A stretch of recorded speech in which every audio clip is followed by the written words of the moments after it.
अस्सलाम वालेकुम व आदाब। क्या हाल है? आप सब ठीक हैं? अल्हम्दुलिल्लाह, आप सबकी दुआओं से मैं भी ठीक हूं। जैसे कि आप तमाम हजरात जानते हैं, आप सब ने सोशल मीडिया पे देखा है, नेशनल लॉ यूनिवर्सिटी की जो लड़ाई है, आप सब ने वो सोशल मीडिया पे देखी है कि जम्मू के जो एमएलए हैं वो जम्मू के लिए लड़ रहे हैं और पीर पंजाल या हम कश्मीर की बात करें तो वो कश्मीर के लिए लड़ रहे हैं। बड़े अफसोस की बात है और हमें बड़े सब्र करने के बाद हमें खुद ही आवाज उठानी पड़ी, क्योंकि अगर हम चिनाब वैली की बात करें,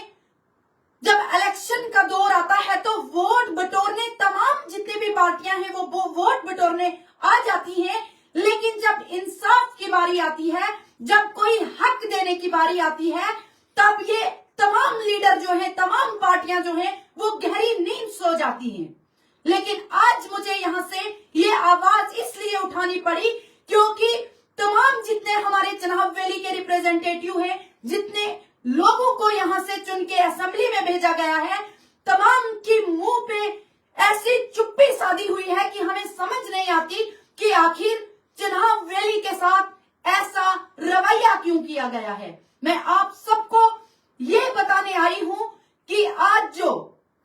नेशनल लॉ यूनिवर्सिटी की लड़ाई जो है, क्योंकि अगर हम पीर पंजाल की बात करें, वहां पे भी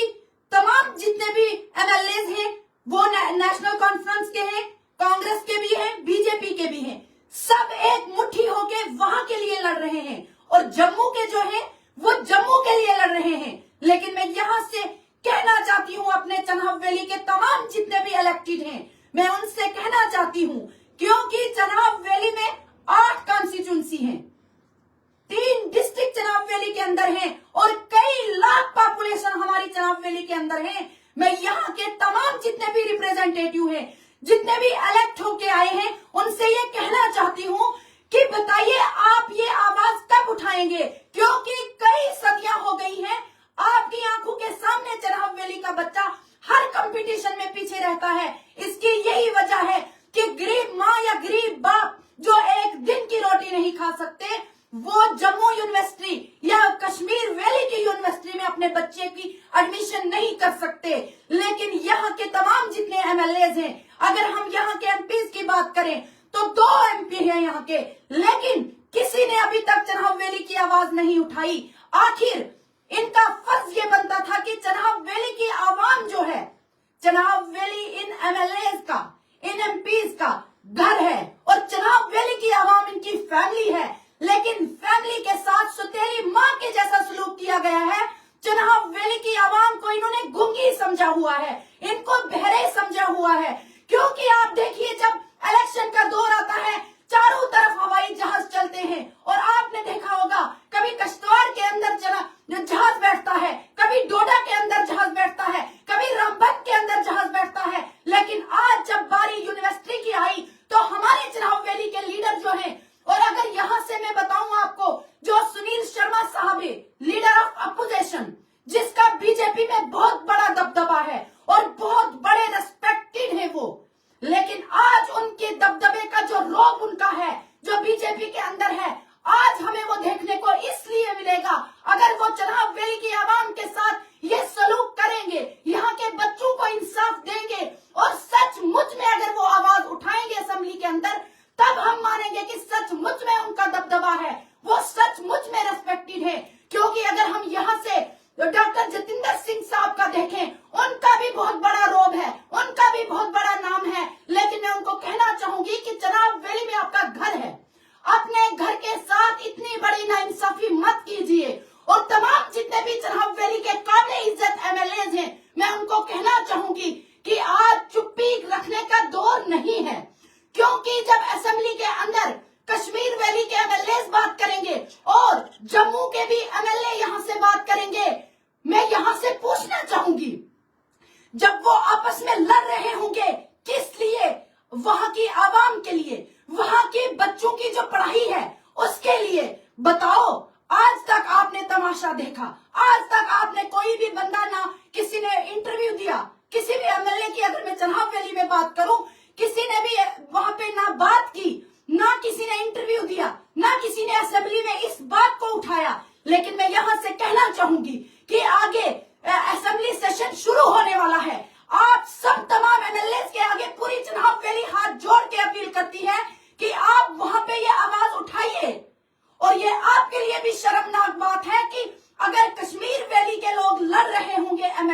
के जम्मू के भी लड़ रहे होंगे तो आपको तमाशा देखते हुए आप अच्छे नहीं लगोगे और आपका फर्ज बनता है, क्योंकि अगर हम चनाब वैली की नहीं रियासत जम्मू कश्मीर की बात करें तो वोट इसलिए अपना कास्ट करते हैं, इसलिए आपको वोट करते हैं कि आप बच्चों की शिक्षा के बारे में सोचेंगे। लेकिन जब यहाँ पे पढ़ाई, जब एजुकेशन की बारी आती है तब ऐसा सुलूक किया जाता है। क्यों हमारी चनाब वैली आज इतने दहाइयों से भी हमारी चनाब वैली को हर किसी डेवलपमेंट में इग्नोर किया जा रहा है। अगर हम ऐसे देखें तो आजाद साहब के दौर की ही डेवलपमेंट यहाँ पे है। उसके बाद बताइए, यहाँ से मैं डॉक्टर जितेंद्र साहब से भी पूछना चाहती हूँ, यहाँ से मैं नेशनल कॉन्फ्रेंस के उन लीडरों से पूछना चाहती हूँ जो फेसबुक लीडर बने हुए हैं, जो बड़ी बड़ी बातें करते हैं। क्योंकि अगर हम पाटर की तरफ देखें, अगर हम कालचुआसर की तरफ देखें, अगर हम रामबन की लास्ट जो पहाड़ियां हैं उनकी तरफ देखें, क्या आपने कभी वहां का सोचा किस हाल में फार फ्लंग एरियाज के वो लोग रहते हैं जिन्होंने ढेर सारे वोट देके आपको उस चेयर पे उठाया है। और जब कोई भी बंदा आपसे सवाल करता है आप उस अपनी जात पे सवाल लेते हैं। कोई भी एमएलए अपनी जात पे सवाल मत ले, क्योंकि आवाम या पब्लिक आपको वोट देती है तो आप इस काबिल बनते हैं। और सवाल आपको नहीं, सवाल उस चेयर को है जिस चेयर पे आप बैठे हैं। आपको अपनी जात पे सवाल नहीं लेना है। पूरी चनाब वैली की आवाम ये जानती है कि हमने रिप्रेजेंटेटिव चुन के भेजे हैं, वो वहां पे बात करेंगे। क्योंकि चनाब वैली के साथ जो धोखा, जो फ्रॉड कई सालों से, कई सदियों से किया जाता था, आज भी वही किया। पब्लिक, पूरा मन पब्लिक है, वो इसलिए चुप थी कि पूरे एमएलए हैं यहाँ के और यहाँ के एमपी हैं, वो खुद असेंबली में बात करेंगे, वो खुद इस बहस पे बात करेंगे। लेकिन आप तो जम्मू कश्मीर की लड़ाई का आप जो तमाशा लगा हुआ है उस तमाशे को मजा ले रहे हैं। आज मजे लेने का दौर नहीं है। आज आपको एक मुट्ठी होके, चाहे वो नेशनल कॉन्फ्रेंस का एमएलए हो, बीजेपी का एमएलए हो, किसी भी पार्टी का एमएलए हो, उसको आज एक मुट्ठी होके चनाब वैली के लिए लड़ना है। तब मानेंगे हम कि सचमुच में आप एक नुमाइंदे हो, आप सचमुच में एक अच्छे रिप्रेजेंटेटिव हैं। क्योंकि जब आप किसी मुद्दे पे चुप रहते हो आपको लीडर नहीं कहते हैं, क्योंकि एक बार बंदा धोखा खाता है, दूसरी बार धोखा नहीं होता। आपकी जो चुप्पी है वो कई लोगों के हौसले तोड़ रही है, कई लोगों की सोच जो है वो बहुत कमजोर कर रही है कि आखिर हमने किस लिए इनको बनाया था और ये हमारे साथ क्या सलूक कर रहे हैं। अगर किसी भी डेवलपमेंट की बारी आती है, आप तमाम एमएलए जितने चनाब वैली के हैं अलावा महराज मलिक साहब के, क्योंकि ये बात जो है हम इसलिए कह रहे हैं कि अगर आज महराज मलिक साहब बाहर होते, वो जेल के अंदर नहीं होते, सचमुच में महराज साहब पूरी चनाब वैली के लिए अकेला ही काफी था और उसने लड़ना था। उसने अपना हक जो आवाम का जो आज छिन रहा है, क्योंकि अगर कश्मीर वैली की हम बात करें, जो भी बड़ी बड़ी डेवलपमेंट होती है वो वहां पे होती है। जम्मू की अगर हम बात करें वो वहां पे होती है, लेकिन चनाब वैली भी रियासत जम्मू कश्मीर का हिस्सा है। यहाँ पे भी लाखों की तादाद है, यहाँ पे भी तमाम डिप्टी कमिश्नर, जो 3 डिप्टी कमिश्नर हैं, वो यहाँ पे बैठते हैं। वो यहाँ की अब तमाम पब्लिक को देखते हैं कि कई लाख पॉपुलेशन यहाँ पे भी है। बताइए फिर उनकी लड़ाई के बीच में हम कब तक पिसते जाएंगे। और मैं यहाँ से तमाम उन एमएलए को गुजारिश करना चाहूंगी कि हम ये उम्मीद रखेंगे, क्योंकि 29 तारीख को एक यहाँ से मैं गुजारिश भी करना चाहूंगी कि तमाम जितने एमएलए हैं, 29 तारीख को महराज साहब की हियरिंग है और मैं उम्मीद करती हूँ कि तमाम एमएलए उसके लिए अपील भी करेंगे कि उसको जल्द से जल्द रिहा किया जाए। क्योंकि कोई भी एमएलए चनाब वैली का ऐसा नहीं है जो चनाब वैली की बात करे। और आप महराज साहब को रिहा करवाइए, ताकि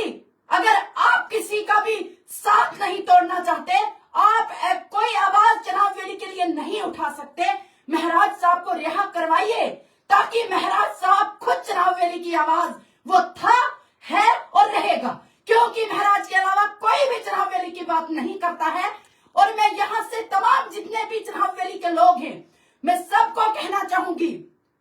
कि एक मुट्ठी हो जाइए, यकजहती इख्तियार कीजिए और हम सब अगर एक हो जाएंगे, इंशाल्लाह इस लड़ाई में हम कामयाब हो जाएंगे। क्योंकि यहाँ से हमने इतने इतने एमएलए चुन के भेजे, यहाँ के एमपी साहब जो डॉक्टर जितेंद्र साहब है इतने वोट लेके जीते, और यहाँ से हमें जो हमारे सजाद किचलू साहब हैं, मैं यहाँ से कहना चाहूंगी कि जब आप जीत के आए थे, आपको हार पहनाए गए थे, हमने सोशल मीडिया पे देखा था, तमाम किश्तवाड़ की वो बहनें रो रही थी, तमाम वो माएं रो रही थी, तमाम वो बच्चे रो रहे थे, वो बुजुर्ग रो रहे थे जब आपको हार पहनाया गया था, क्योंकि उनके दिल में घुटन हो रही थी, वो ये गुलामी महसूस कर रही थी। जब आपको हराते थे तब उनको ठेस लगी थी, लेकिन जब आप जीत के आए वो खुशी के आंसू थे। लेकिन आज आपको उस खुशी को इस तरह से जाहिर करना है कि आपको जब असेंबली सेशन शुरू हो जाएगा, आपको वहां पे जनाब वली की आवाज उठानी है और आपने खुद लड़ना है वहां पे, क्योंकि बहुत सारे ऐसे लोग हैं जो आवाज नहीं उठा सकते लेकिन पिसते जा रहे हैं। मैं लास्ट में तमाम जितने भी जनाब वली के एमएलए हैं और हमारे यहाँ से 2 एमपी साहब हैं, मैं उनको भी हाथ जोड़ के अपील करना चाहूंगी, जो ये आज लड़ाई चल रही है इसमें आपको हिस्सा लेना है, और आप जब असेंबली में ये बात उठाएंगे सब आपको मुबारकबाद देंगे और सब आपका हाथ थामेंगे। लेकिन अगर हमारे साथ ये धोखा हुआ तो जनाब वैली की आवाम बहुत अच्छा फैसले करने जानती है। बहुत बहुत शुक्रिया। अल्लाह हाफिज।